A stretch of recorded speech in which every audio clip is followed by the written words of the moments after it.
Doctors, another thing that you need to be thinking about for sure, and I've said this many, many times, I'm gonna say it again, I'm gonna say it a bunch more times. Probably the two most important people on your team when you're trying to acquire real estate is going to be 100%, especially if you're building out a space, is gonna be your architect and also gonna be your attorney.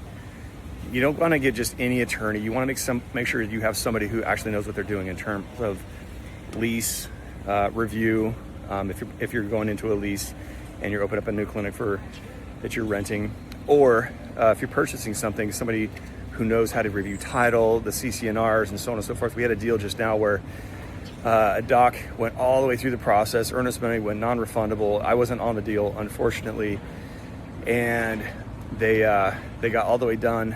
They got down to the end and realized that there was a deed restriction that precluded them from doing what they wanted to do. So they had to bail out. What the deed restriction basically said is they had a clause in there that excluded one of the key things that they're doing or planning to do in the practice. So make sure that one of the other items that you need to be for sure checking out is deed restrictions. If you're buying a piece of real estate, if you're leasing it, it'll be exclusivity on the lease among other tenants.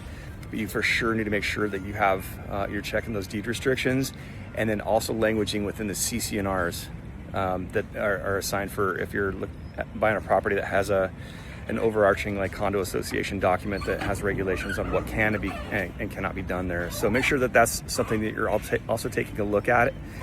Very, very important. I think they lost like 35 grand, but worse, they lost about a year. So it's a big deal. So deed restrictions, exclusivities, restrictions within CCNRs, basic due diligence.